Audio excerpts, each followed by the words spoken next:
Boto ba kayo na gamitin ang diesel o crudo sa pag-engine flush ng ating mga motor?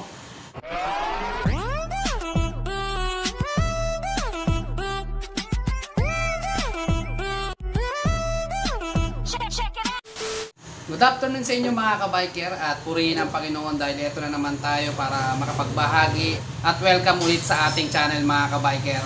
Yan at katatapos lang natin bumoto. Ayan no? So bumoto na tayo. Sa hapong ito hindi pa rin natatapos ang pagboto natin kasi boboto nga tayo dito sa video natin. Boto nga ba kayo sa diesel o crudo na gamitin pang engine flush ng mga motor natin?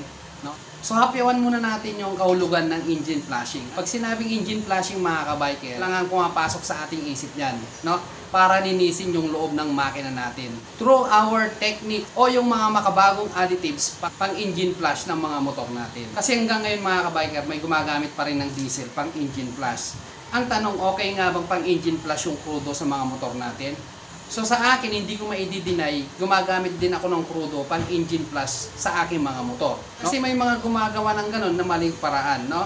Kasi yung iba mga kabiker, engine flush sila gamit ng diesel, ini-start pa nila. Ibig sabihin, pinapaandar pa nila. Ayun naman mga kabiker, ginawa lang naman natin yun nung hindi pa natin alam yung mga lumabas ngayon ng mga additives oil na pang engine flush. Wala pa tayong idea noon, pero matagal na yon. Pero ngayon, dahil nagsilabasan na yung mga ganon, yun na yung ginagamit nating proper. No? Kabiker, masama ba yung pang engine flush yung diesel? No? Madalas ko naman sabihin sa inyo, kapag hindi nire-require, masama. Kaya nga ako hindi ko maikakaila sa inyo, ginawa ko din yung process na ganon. Pero sa akin, hindi ko pinapaandar yung motor. Kick lang.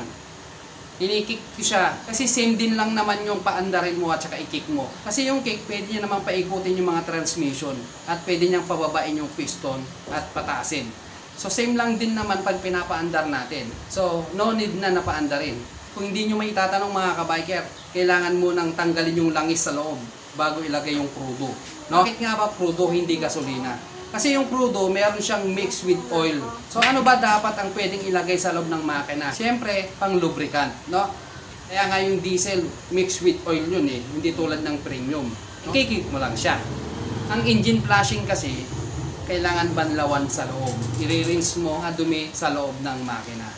Kabiker, kailan ba kailangan mag-engine flushing sa motor? Usually, ang pag-engine flushing mga kabiker, hindi dun sa mga bagong motor. Kasi nga, okay pa yung makina nun. Wala pang ganong dumi. Ang kadalasan na ini-engine flushing mga kabiker, yung mga lumang motor. Kasi may mga namuunang dumi yan sa loob. Yung mga namuong langis, no, na nakasiksik sa mga butas, kailangan bandawan lahat yan. I-wash out, no? Kailangan malinisan yan. Sa pag-i-engine flushing, meron din yung mga maselan. Kahit na bago pa yung motor nila, nag-i-engine flushing sila. Pero kung titingnan natin yung mga bago kasi, no? Okay pa yung loob ng makina niyan. Wala pang mga nakabara-bara o dumi sa loob ng makina.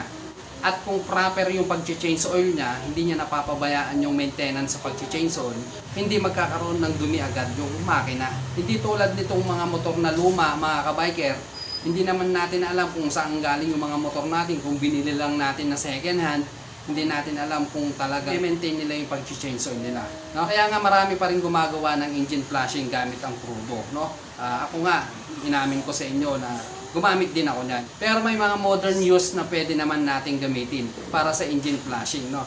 May mga nabibili ng engine oil flushing dyan na pwede natin gamitin. Mas malilinisan natin mabuti. No?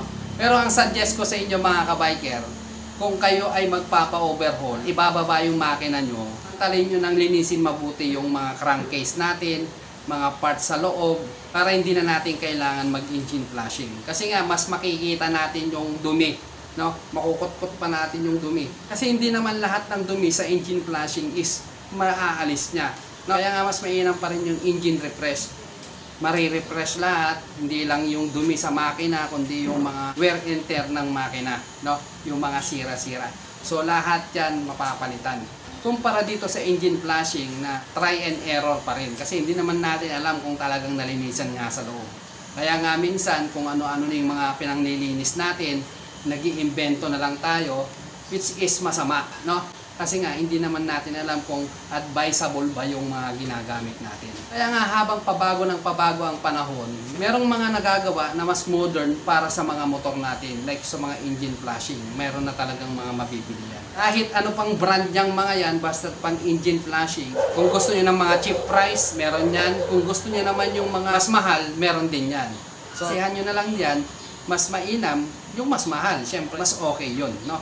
Kumpara sa mga cheap price. Pero okay din naman lahat. Ang mahalaga, malinisan yung loob ng makina natin. So kung tatanungin ko naman kayo, boto ba kayo ng diesel o crudo, engine plus na mga motor natin?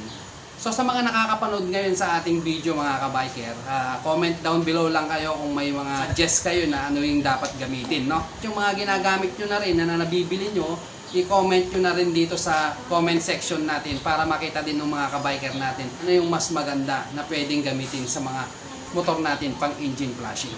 So simple lang yung video natin. Gusto ko lang malaman sa inyo kung boto ba kayo sa crudo or diesel na gamitin pang engine flashing. Ayun lang mga kabiker, huwag nyo kalimutan mag-like, share, and subscribe, and then click nyo na rin yung notification bell para updated kayo sa mga bagong videos na. So muli mga kabiker, thank you for watching. God bless.